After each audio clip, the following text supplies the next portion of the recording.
Christ is risen. We are an Easter people, and hallelujah is our song. For the duration of Lent, we have been looking at the Gospel of Mark. We have been dissecting it, putting it back together. We have been zooming in on its material. We have been studying its writings. And we have learned a whole lot from the first Gospel, which was written in the collection that we have. Of course, Mark was unpopular in the early church for a very long time, and that's why it was listed second in the New Testament canon. Our New Testament is opened by Matthew, but we must never forget that Mark was written before all the others. Mark, unfortunately, does not have a comprehensive resurrection account. Even the bits that were added later are a little bit iffy. I think it's common knowledge now in this congregation, since I have said it every week, that we have an ending to Mark's Gospel which is not there. And it ends very unsatisfactorily with chapter 16, verse 8.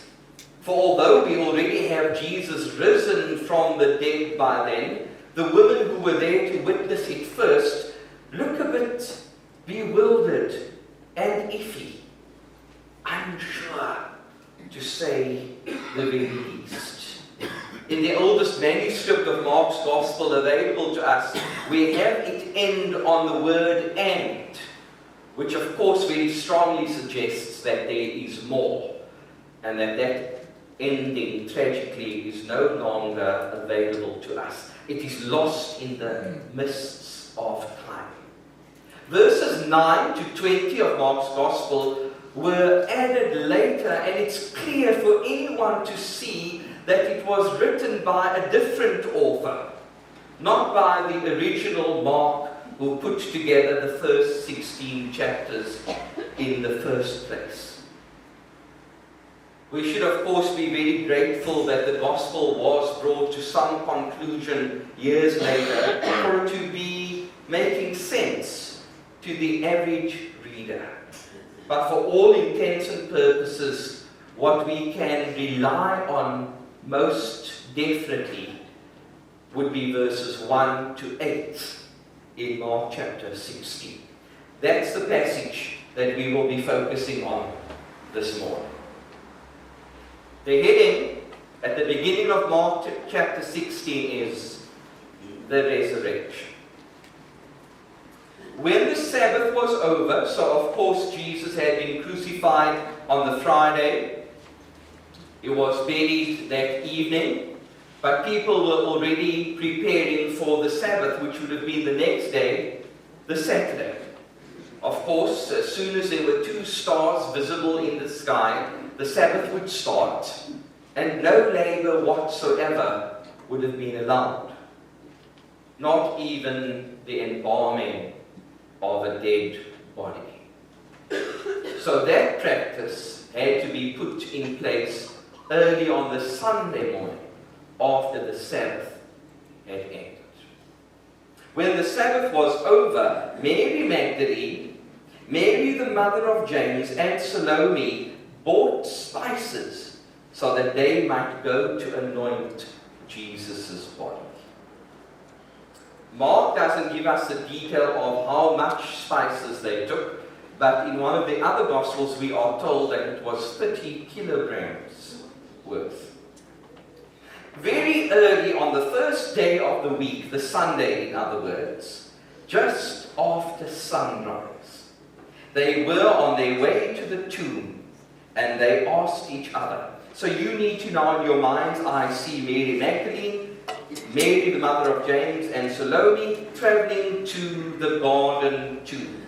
They are chatting, of course, and they are asking each other here in verse 3, who will roll the stone away from the entrance of the tomb? if you ask my humble opinion, it was too little too late. They should have thought of that when they left their homes half an hour before that. So what were they going to do? They were asking each other, who will roll the stone away from the entrance to the tomb? But when they looked up, they saw that the stone, which was very large, had been rolled away. As they entered the tomb, they saw a young man dressed in white robes sitting on the right side, and they were alarmed.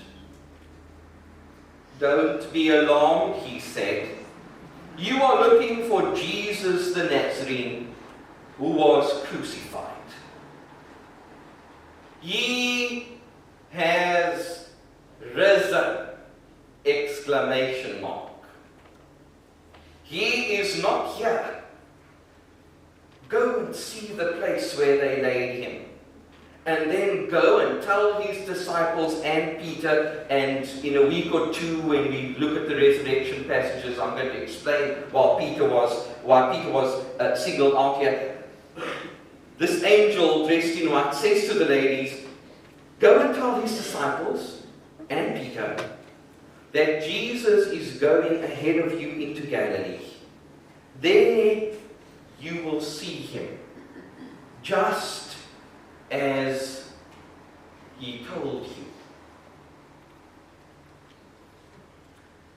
It was His Holiness Pope John Paul II who famously said at one of his Urbi et Orbi speeches, we are an Easter people, and hallelujah is our song.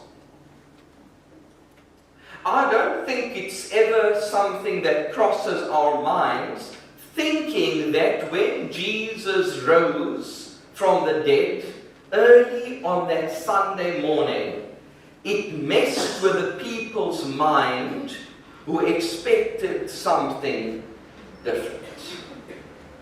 What was the expected thing by those who knew Jesus and had seen him die? They were probably prepared for the usual. For when somebody dies, they remain dead. It would be a very unwise and unhelpful thing to go to their tomb several days on, because there would be a stench. Once you've buried someone, the best you could do would be to place some flowers right at the bottom of the large stone, which graves would have had in those days, and then go home quietly, perhaps wear black for a period of time, and then deal with the process of grief as it unfolds. That's how they knew it in those days, and that's how we know it now, isn't it? When somebody dies, we don't keep on visiting the cemetery hoping for them to rise from the dead. For there's very little that would make us believe that that would happen, that it were even possible. And so we put in place, when we have lost a dear one, we put in place all sorts of mechanisms to help us try and cope with the grief and with the sorrow.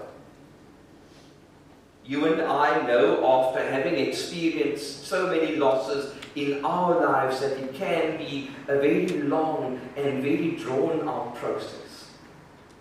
And that there can even be moments on that dark and lonely road where we feel consumed by grief. For sometimes it is somebody we love the most who dies.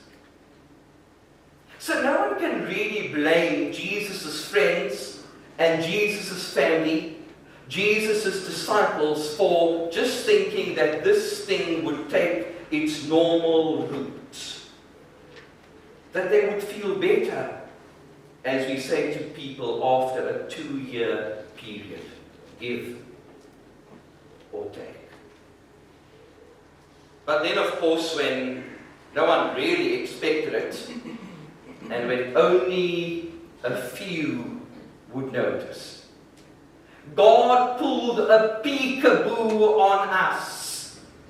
And God said, here I am. I am alive in the flesh. Surprise, surprise. As I was preparing for this morning, that whole statement that we hear on Survivor kept on coming to my mind repeatedly. When that stone was rolled away and Jesus got out of that grave, he became the ultimate survivor.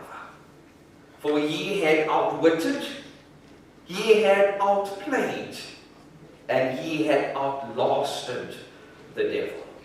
There's another line from a movie that has come to mind now. The older people, which most of you are, the older people would know where this line comes from. Linda, help me. They don't call him Die Hard for nothing.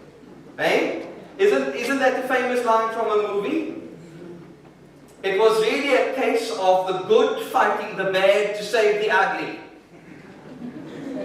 And so here we are 2,000 years later with that story having taken its own direction.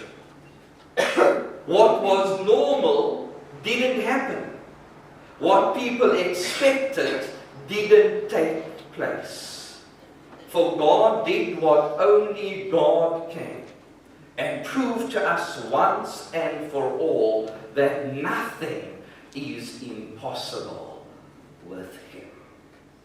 I've been rather intrigued by this conversation that the women entered into as they made their way to that garden cemetery.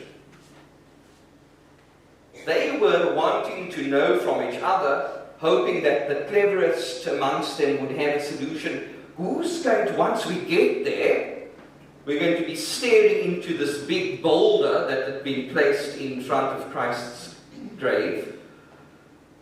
Who's going to roll away the stone anyway?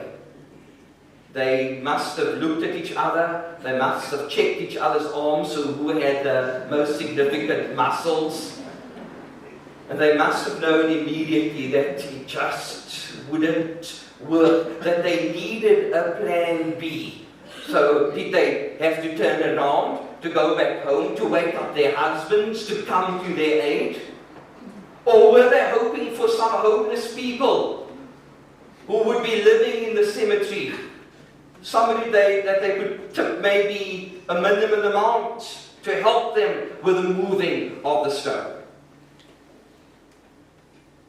Or were they counting on some kind of gardener to be present? Chances would have been very slim because it was so darn early in the morning. Maybe they relied hoping for a gardener to be on duty already, especially with the Sunday, with the Sabbath having gone. But it looks like it was a real concern for them. But then Mark puts it very interestingly. Mark doesn't say as they arrived they saw that the stone was already gone. You know what Mark says? As they looked up, they saw the stone had already been rolled away.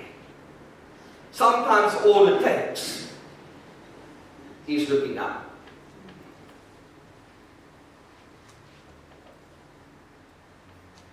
They were so desperately worried about this crisis that would grow into an enormous dilemma for them upon arrival. We know after what we learned on Friday evening at the closing of the day service that Joseph, who had lots of money, would have probably employed slaves or servants to get the stone in place, because it would have been very large and it would have been very heavy. And so there was no way that these ladies would have managed it by themselves. Fortunately for them, divine intervention came in when it mattered most. And almost like a miracle unfolding in front of their very eyes, the stone had been moved. What do we take from this? For what we see in this passage is, while the women were worrying, God was working.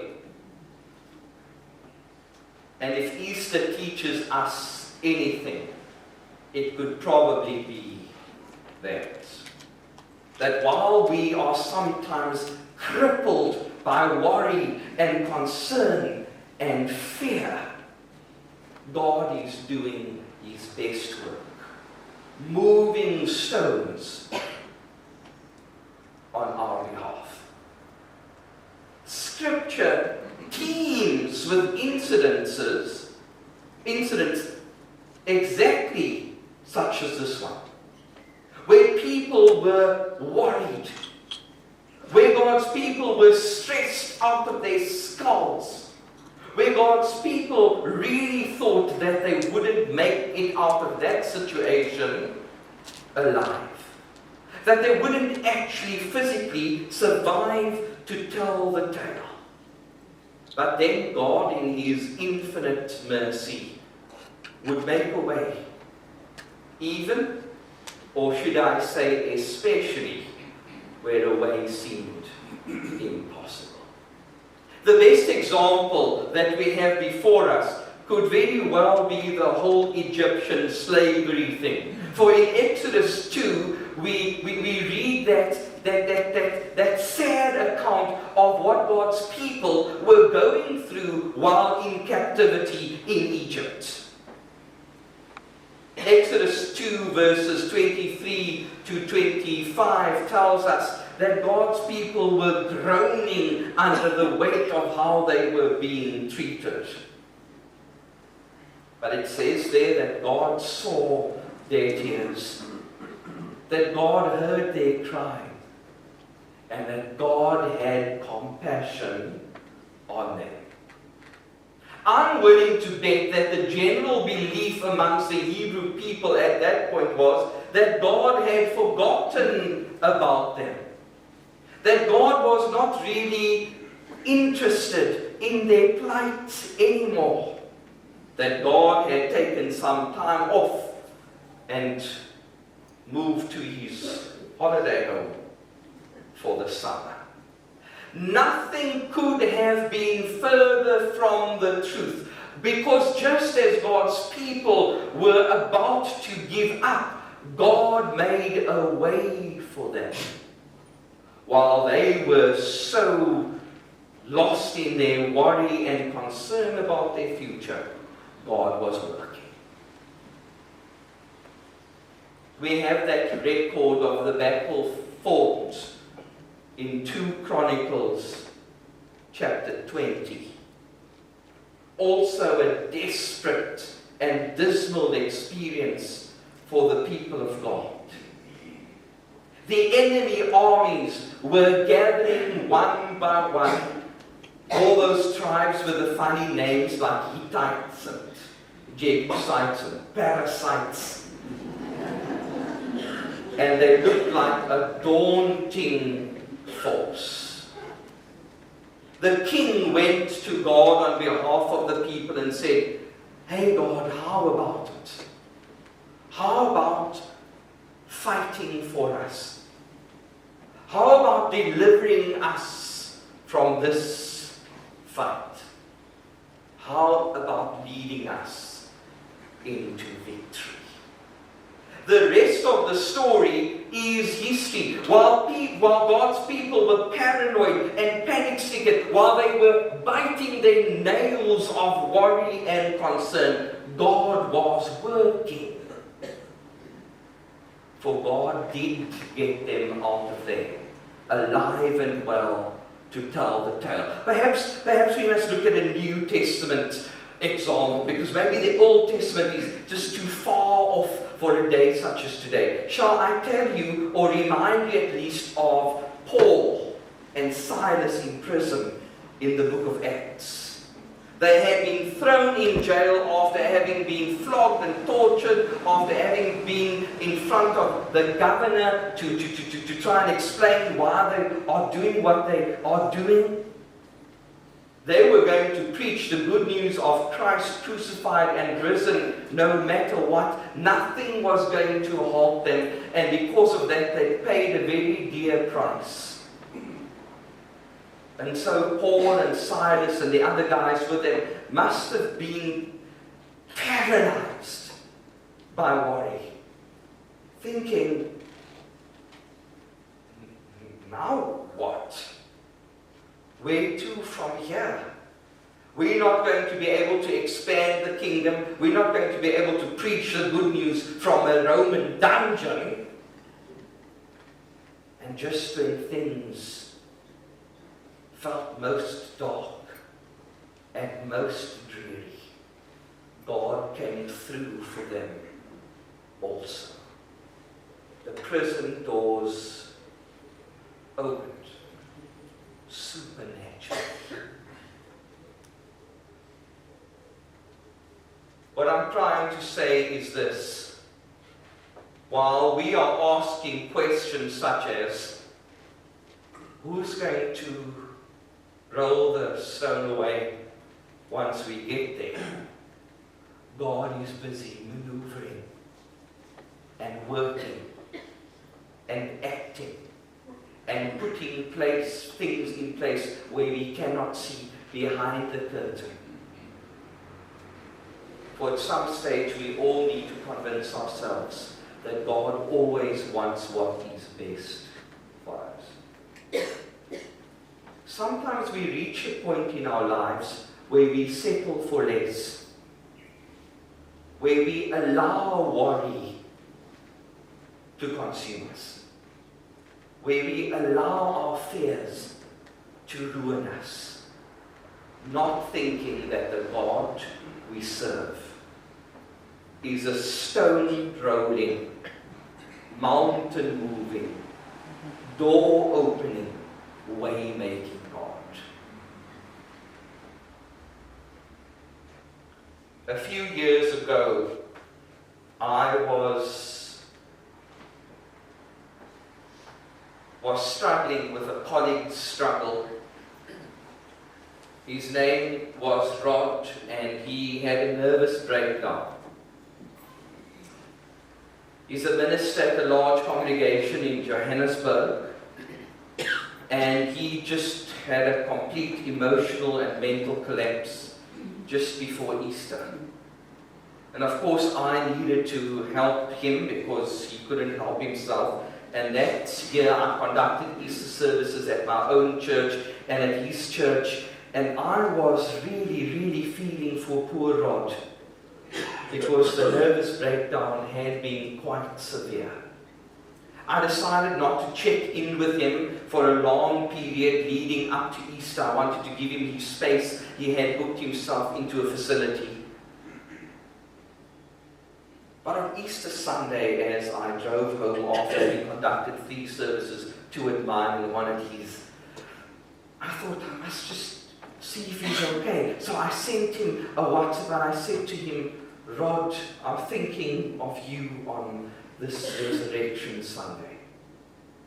And his reply to me was simple and straightforward, quite short, but there was some kind of depth to it. He said, Bevan, now I just wait for my own resurrection. And today I want to speak directly to the hearts of those who feel like they are dying. For there might be stuff in your life which makes you feel as if you're not going to survive. As if you're not going to end up okay.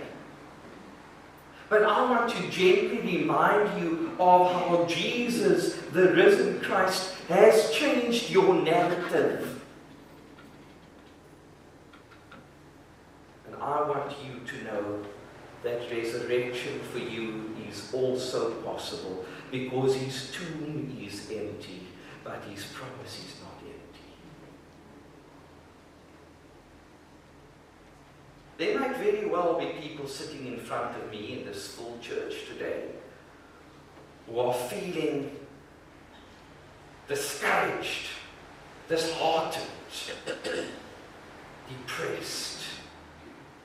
And although we shout out today, Jesus is alive, Jesus is alive, perhaps that's not your mood. You just came to church because that's what one does on Easter Sunday. Maybe there isn't much life in you. Maybe there's a whole lot of death in your life right now.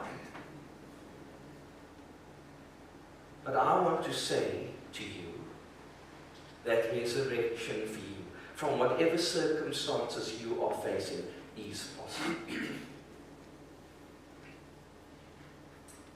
And as I walk the danger of sounding like a charismatic preacher, I want you to say after me, particularly if you are in that dark place, I will rise again. I will rise again.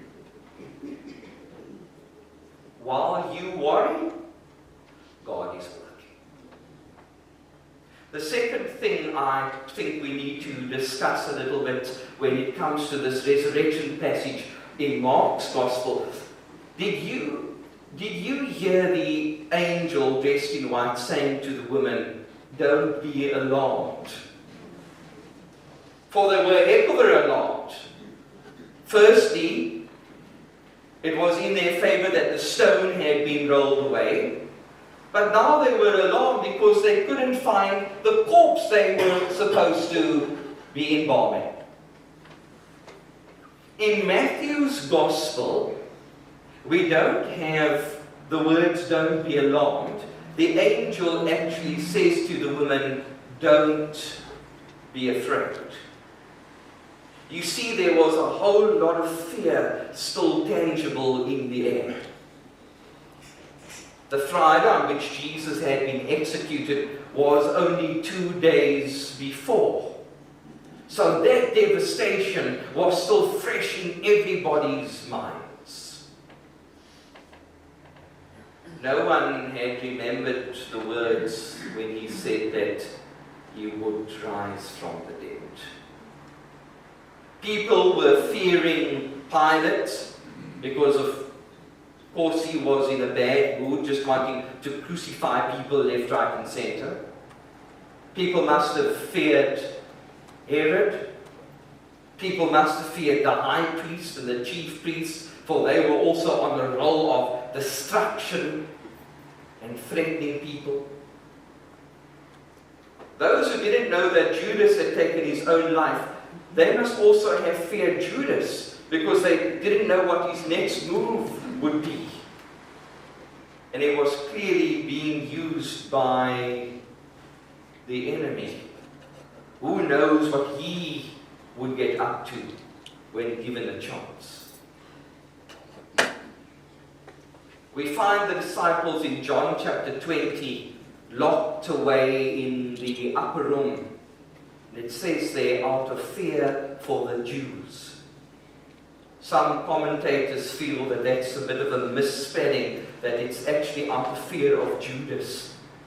For the rest of the disciples must have been very concerned at that stage that if Judas could betray Jesus, just imagine how he would also turn his back on the rest of the group and maybe cause serious trouble for them with the religious leaders of the day. So fear was still very much palpable in the air. And so we have the angel saying to the woman, "Don't be alarmed.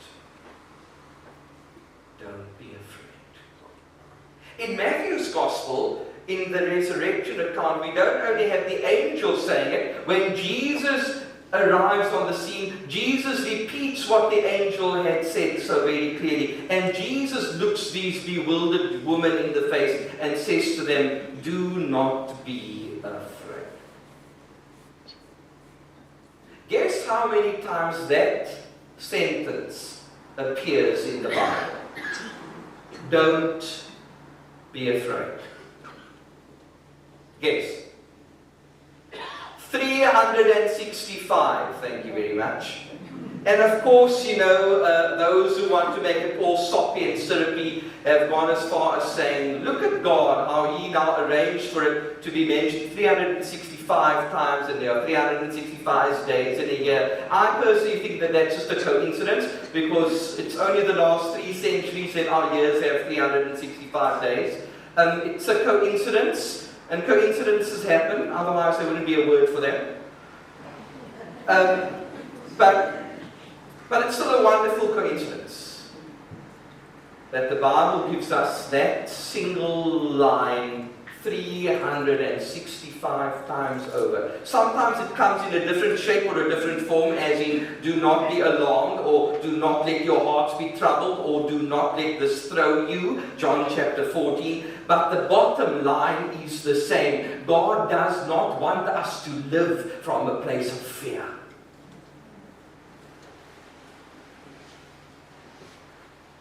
On Friday morning, we had 2 rather dramatic Good Friday services, and I'm very grateful that people came, and particularly at the second one that people stayed. I went on a bit long. And there was the cross right here, center stage, remember? And on this side of the stage there was a pile of rocks, and I invited individuals from the congregation to take a rock which would represent something and place it at the foot of the cross. One rock was the rock of pain, then there was the rock of loneliness, the rock of rejection, the rock of loss, and the last rock we dealt with was the rock of fear. And I invited people to come and commit their fears to the crucified Christ, where He meets all our needs at Calvary. And not only one person came up at both services, but when it came to the rock of fear, 4 people rushed to the front. You know what that says to me as shepherd of this place? That all of us have fear issues in our lives. Some people who came to the front to place that rock were people I didn't even know. And my heart was just broken in pieces when it was a youngster of about 15 or 16 or so. Who knows what that boy fears most?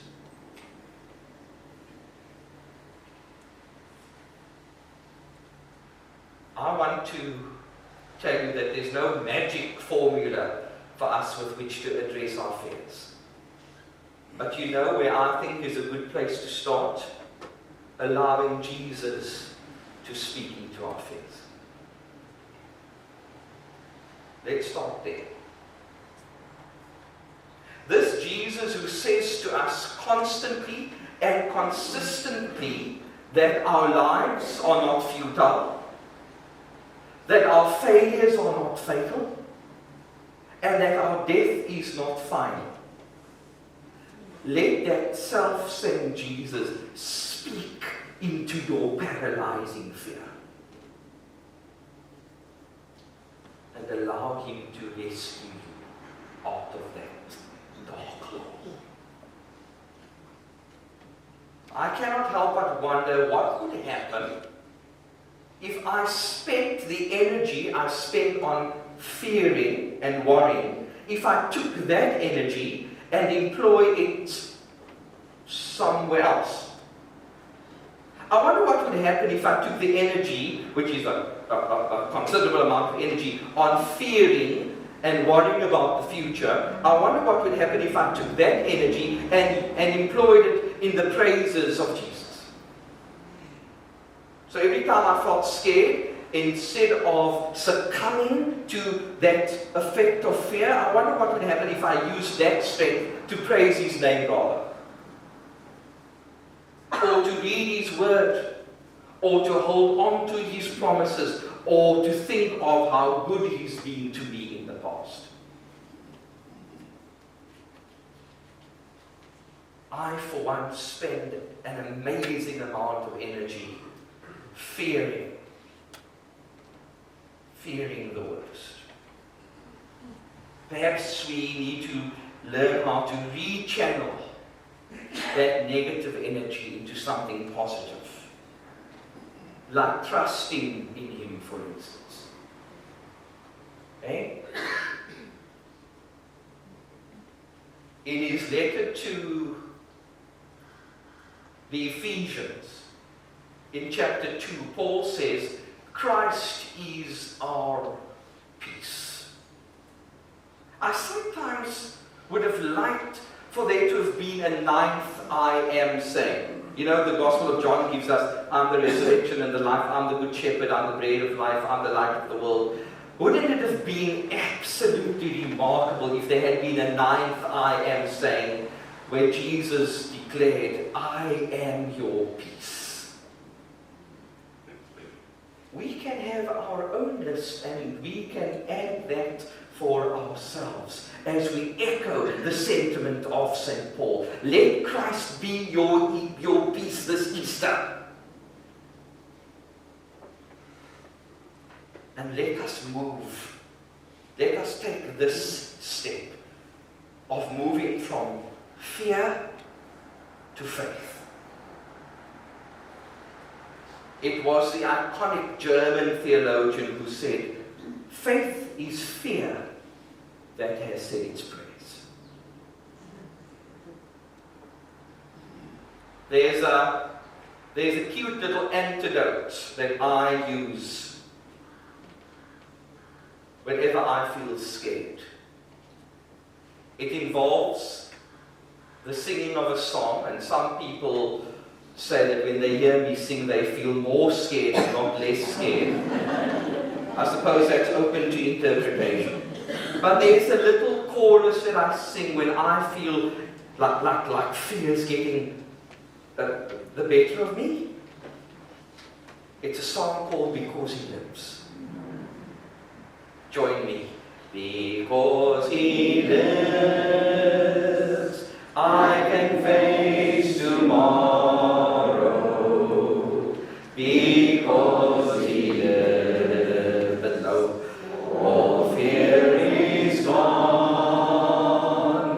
Because I know, yes I know, He holds the future. And life is worth the living just because He lives. One more point. I'm going to make it a quickie.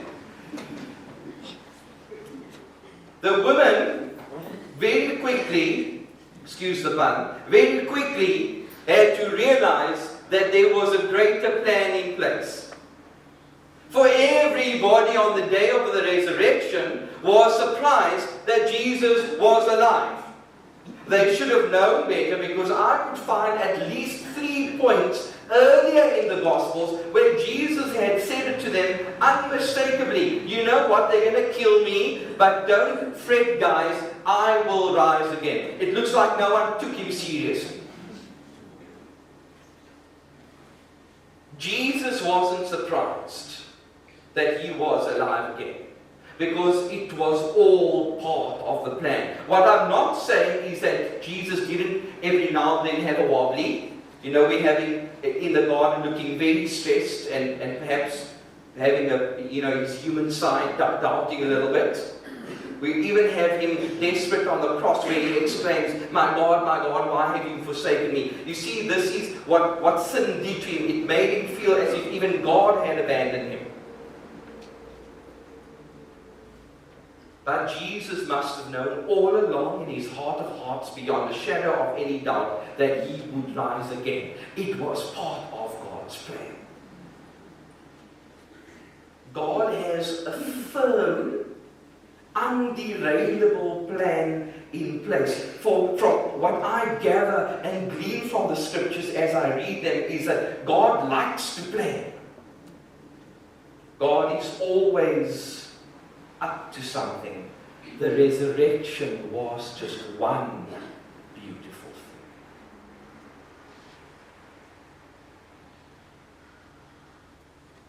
You might not agree with me, and you might not be convinced of it, but I'm telling you this now, that God has a plan for your life also. Currently, it might not look like it, because things might be all over the place. But are you really going to challenge this long-standing preacher when he throws out at you Jeremiah 29 verse 11? How are you going to ignore that promise? Where God states to his people, then and now, I know the plans I have for you. How are you going to evade that one? How are you going to pretend that it's not there? When God says to you, I know the plan I have for you, plans to prosper you and to make you happy, plans not to harm you, but to give you a future.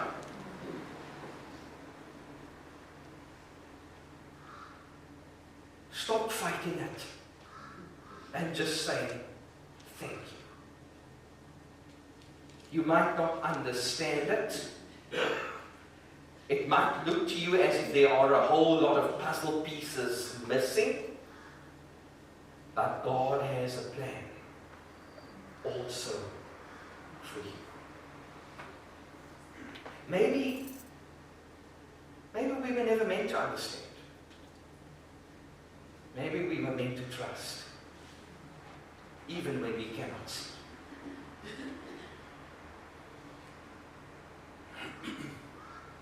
Jesus coming to visit this planet in tangible form was part of God's plan. Him dying was part of God's plan. Him rising was part of God's plan. Him ascending into heaven was part of God's plan. The Holy Spirit coming down on Pentecost was part of God's plan. And the plan even today is not yet complete. What God is after is not yet finished. God is planning something even more spectacular, if that's even possible. Even more breathtaking and mind-blowing than a stone, which is too big for a human to be rolled away. God is planning, according to the book of Revelation, something that no ear has heard of, that no mind has ever conceived, that no eye has seen. God is planning the end of a story of which the half has never been told. And so, we need to wait and see.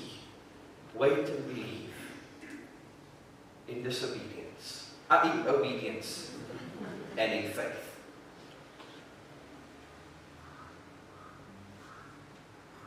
If the book of Revelation is anything to go by,